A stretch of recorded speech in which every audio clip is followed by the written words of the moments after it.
Morning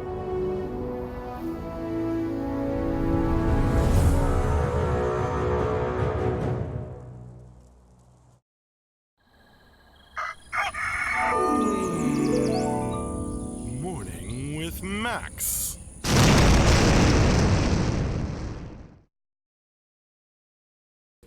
Hey, folks. Good morning, and welcome to another Morning with Max. I am Max Porter. I am the writer, editor, lore keeper, a board game designer, stream host, and various other things here at City State Entertainment, where we are working on the MMORPG Camelot Unchained. And a good morning to you, Fubu. Good morning, Scott Florence. I did have a good weekend, Scott Florence. How was yours?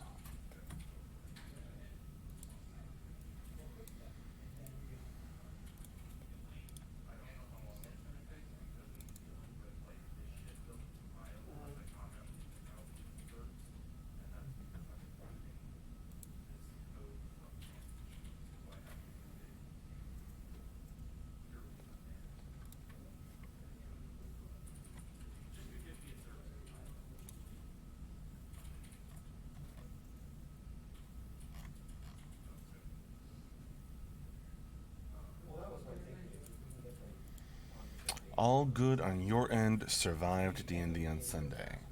Congratulations.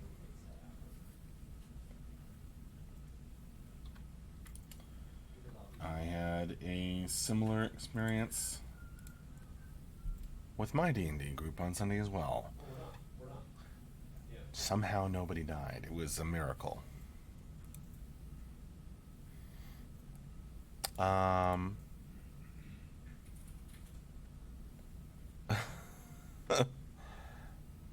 That sounds great, the man with no screen name. uh, glad to have you around, my friend. Although you took that in a weird direction. Nonetheless.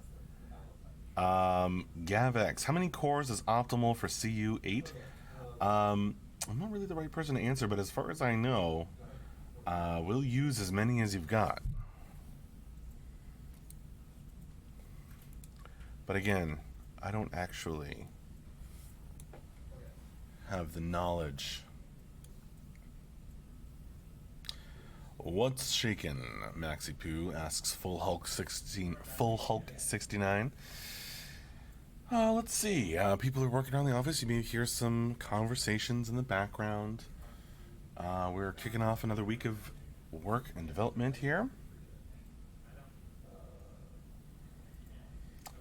Yeah, I think we'll use as many as you've got, Gavix. But again, I'm not really the right person to ask. Yeah, someone probably has answered that before. It does sound like a question for a specific Friday Q&A lineup. Next time we have a programmer on. Oh, you're welcome, Gavix. I hope that was somewhat helpful.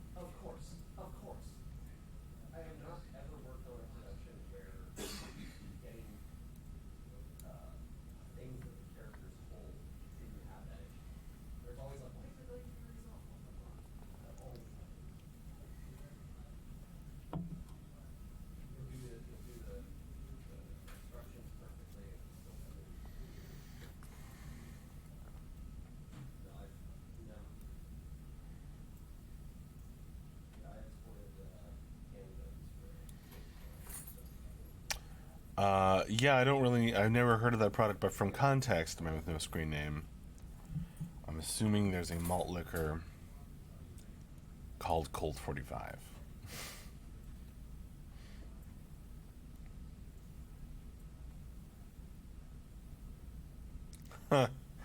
Right, Gavix. You'd have to ask Mark or somebody who's actually played around with that a little bit. Just to confirm that we could actually get it to run that way. Pretty cool stuff, actually.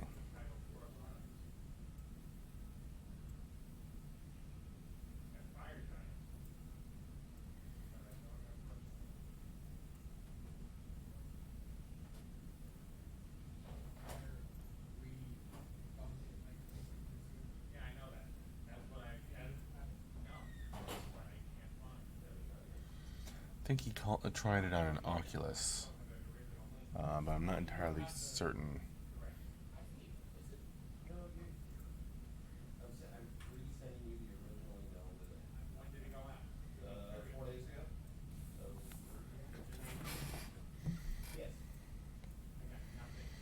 Full Hulk, if I lived closer, I would set up an omelet bar for your whole crew. Well, get closer. We would love an omelet bar.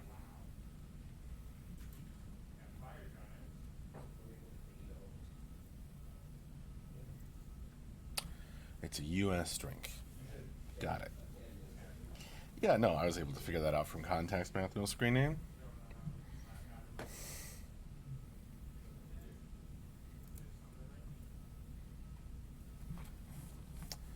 I guess I'm just sorry that Morning with Max is keeping you from your liquor.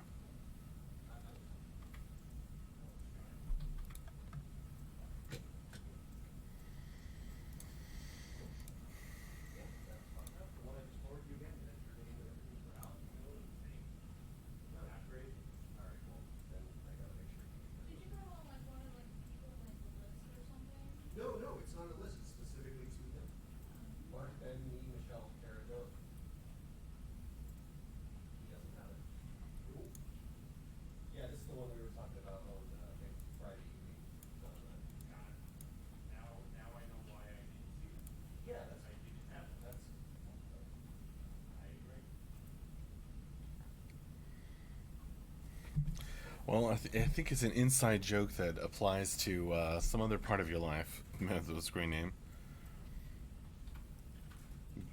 Greenwald, stop eating a cedar chest. Stop sealing a cedar chest. I don't know why I read that as eating. Just to come listen to your melodious voice. Well, hi there, Greenwald.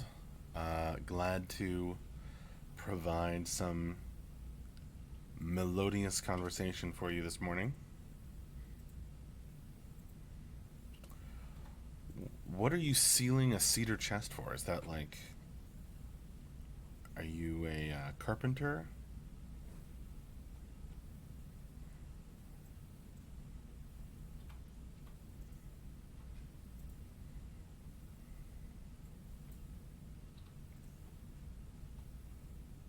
I'm curious now.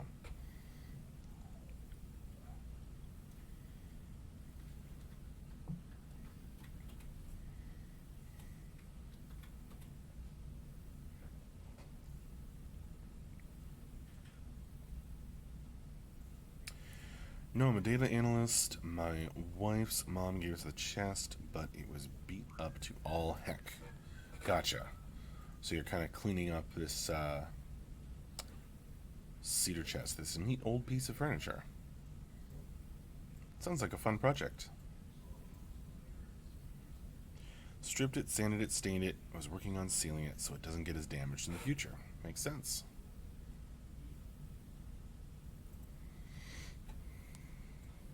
Cool.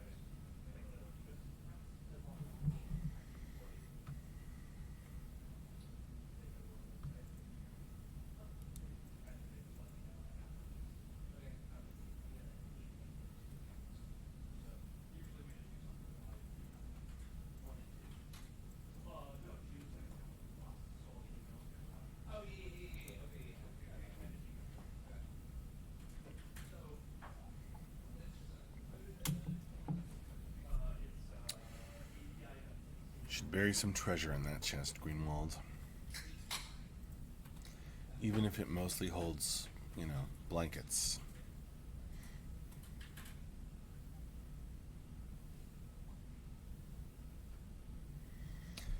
Scott Florence, how's the feel of the office this Monday?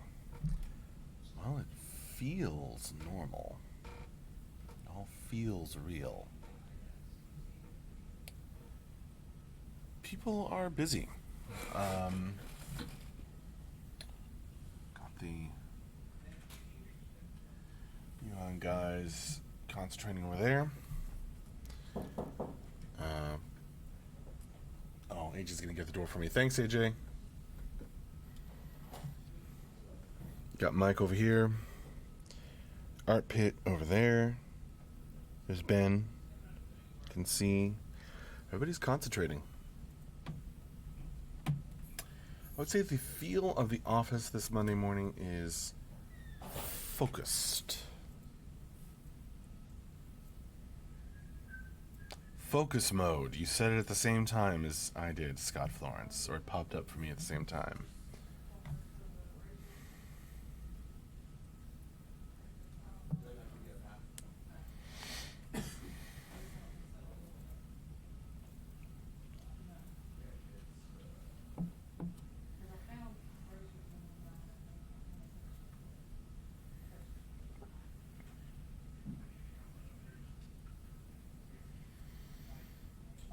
Typical Monday? I guess so, Full Hulk.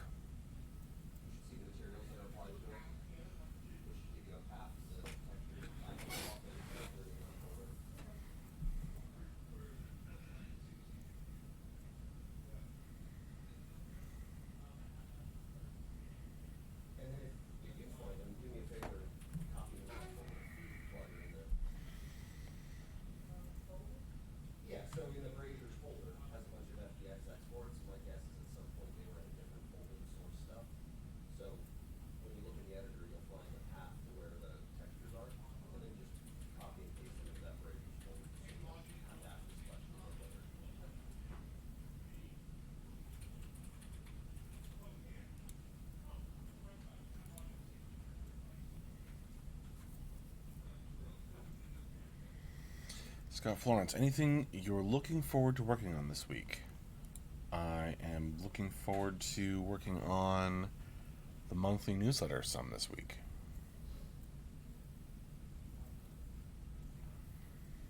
Because that will be happening.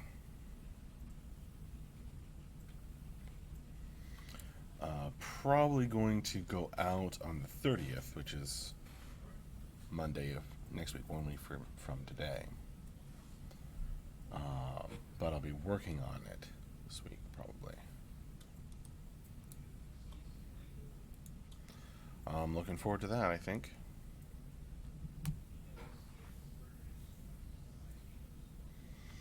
Getting the pieces, reading them, editing them, putting it all together, writing my own stuff,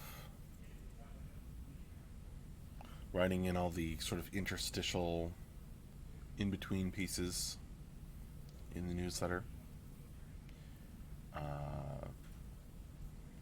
Coordinating, I got to think about art. Get some art in there. So I got to coordinate with Tyler et al. Oh goodness, yeah, this month has flown by for Scott Florence.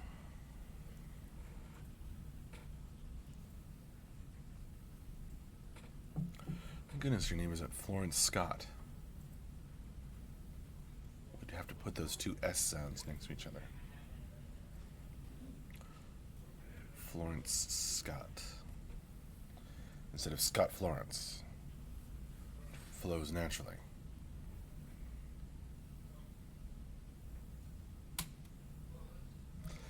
Ooh, this past weekend my wife and I discovered a board game more horrifying than the Depths one. Is that even possible?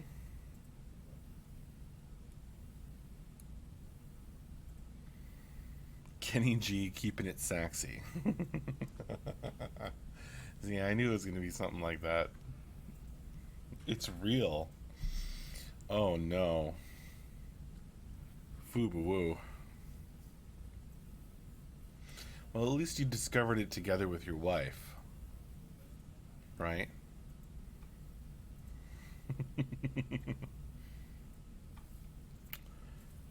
You can play the Kenny G board game behind closed doors if you want to.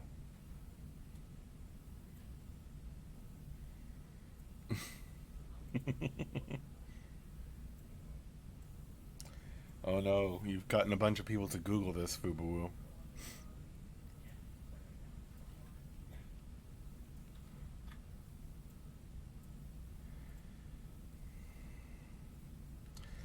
Scott Warren says, got a friend whose surname is Scott, so we joked about if I were to marry, if we were to marry and double barrel last names, I could be Scott Florence Scott. Got it. Very nice.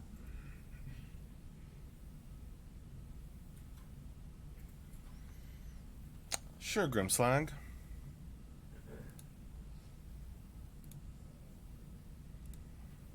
I can spotlight a depth board game card if people are interested.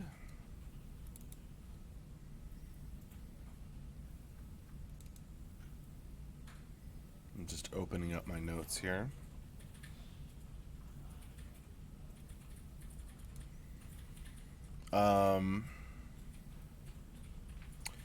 Do you want to hear about a Delver card or a Servant of the Depths card?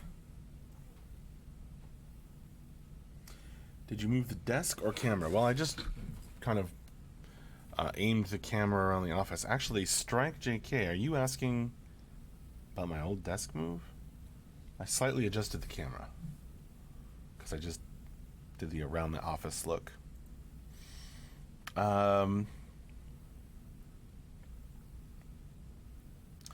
Okay, Fubu says Delver. So we're going to do a Delver card.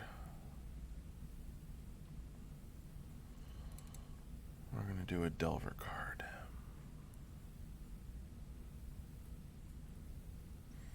That's the only possibility, Mike. Okay. Let's narrow it down some more. Race or class card. Remember, there's some cards you get for your race and some cards you get for your class. And the Delvers, you kind of do a simple deck building thing of just shuffling the two decks together to form your deck for the game. So do you want to look at a race or a class card?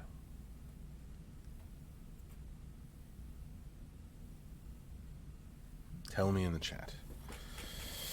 Class, says Lotoween, and more specifically a support class. Well, I guess that would be the Devout in the board game. I don't think the Devout is considered a support class in Camelot Unchained, but it's probably the closest thing in the board game. Will it deliver? Says Riley Stang. Will it deliver? Absolutely.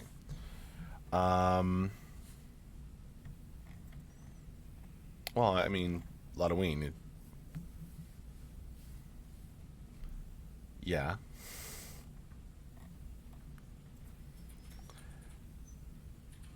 Let's see here. I think I talked about Smite with Power before on the Devout cards. So let's talk about Blessed Balancing. The Devout is an interesting topic because it's definitely the class that has had to go through the most iterations in the board game. It's been very difficult to get it right.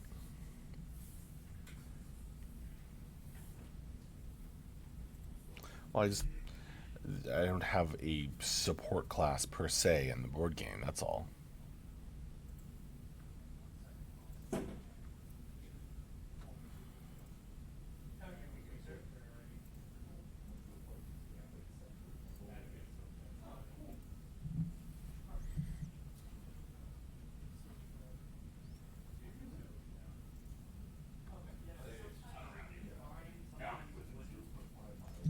I can switch it up if you want. The classes in the board game are Archer, Devout, Heavy Fighter, and Mage.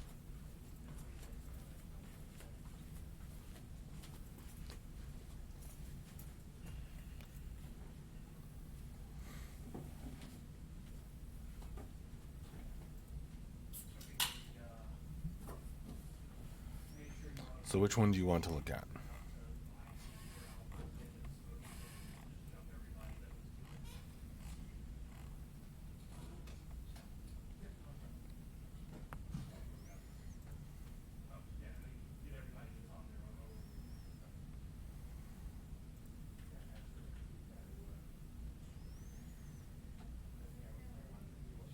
The lore is the same, Strike. CU lore or Deb's board game lore? The lore is the same. The design of the powers is different because they're completely different genres of game. You don't use hands of cards in Camelot Unchained.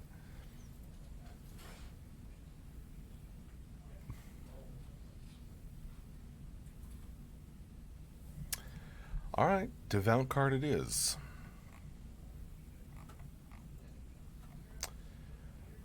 You know what? Instead of its highest cost card, we're going to talk about Balm Giver. So, the Devout each stance card, especially of the classes, somewhat has every stance card in all the decks has a somewhat defining element to it. It kind of gives a hint at the core strategy of that race or class, and also, it's the most consistent power that somebody can have from their action cards. So, Balm Giver is a stance. It is a 1-blood card. The components are utility and stance. Range is 1. Most stances don't have a range. This one does. Place this stance in front of you. And it has 2 powers. Your bandage action does +1 healing. So normally, the base, remember you have move, bandage, and punch as your base actions that are always available in front of you. This stance makes your bandage action do +1 healing, so it heals 2 points instead of just 1, making it twice as powerful. Very appropriate for the healing Devout. And then there's the second ability on the stance, Balm Giver, which is end of turn. At the end of each of your turns, you may deal damage to a character in range equal to the number of actions you took that healed characters that turn. People usually have to read this twice, but it's very potent, and this really is kind of a theme-defining ability for the Devout.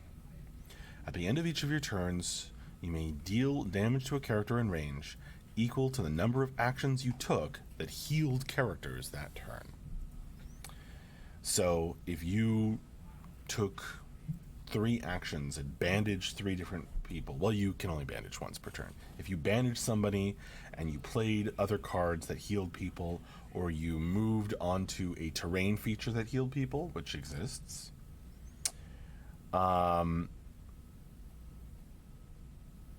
you get to deal damage based on the number of actions you took that healed people. Now, normally, you're limited to 3 actions per turn, so this is only going to do 3 damage, but at most.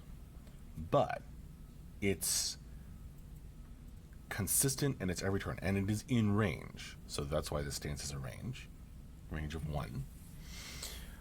But it means that the Devout can heal and do damage, and does damage as reward for healing, but it's it's got a very, very hard limit on it.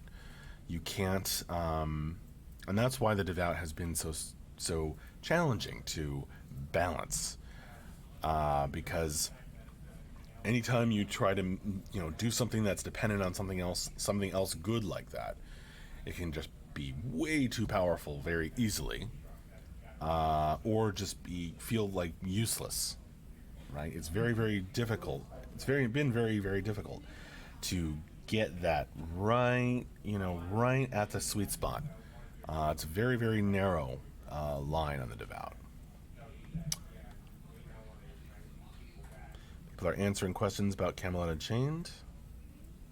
PvE content, not for leveling or questing, anything like that, but to get crafter materials, to protect areas. You can have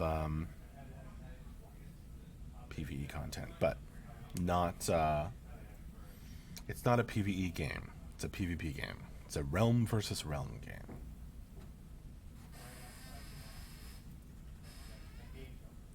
Does damage based on the amount you heal? That sounds interesting. Usually it's the other way around, and the amount of heal is based on the amount of damage, like Life Leech. Yeah.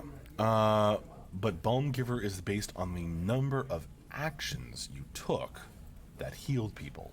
So if you only took one action and healed a huge amount, like with one of their bigger, more powerful cards, you're only going to do 1 damage. But if you just consistently play to that devout theme, you'll consistently get this free damage. And that one stance contains within it the power to kind of, it kind of synergizes almost with itself. Its two abilities synergize together because the bandage action does +1 healing, and then you get to deal damage for free based on the number of actions you took that healed people. So Balm Giver, very strong card. You just have to remember to deal that damage at the end of your turn.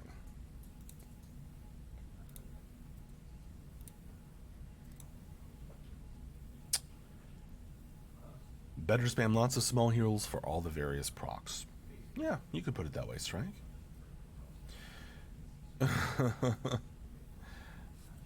about all that, just so you could say sweet spot. I went on about all that because Lotoween and Grimslag have been encouraging me to, and all of y'all wanted me to highlight cards in the board game. So, there you have it. Balm Giver, the Devout Stance card. And with that, it is about time for me to wrap up this morning with Max. So, I will see you folks later. Hopefully you can make it for the next Morning with Max on Friday morning, and of course our Friday afternoon wrap and Q&A that we do on that day. Thank you, Grimslag. I'm glad it was interesting. Thanks for coming by. Thank you all for joining me. We will be working over the week, and I'll be talking to you again on Friday morning. Ta-ta for now, indeed. See you later. Thank you so much for coming by. I really appreciate it, folks. Take care.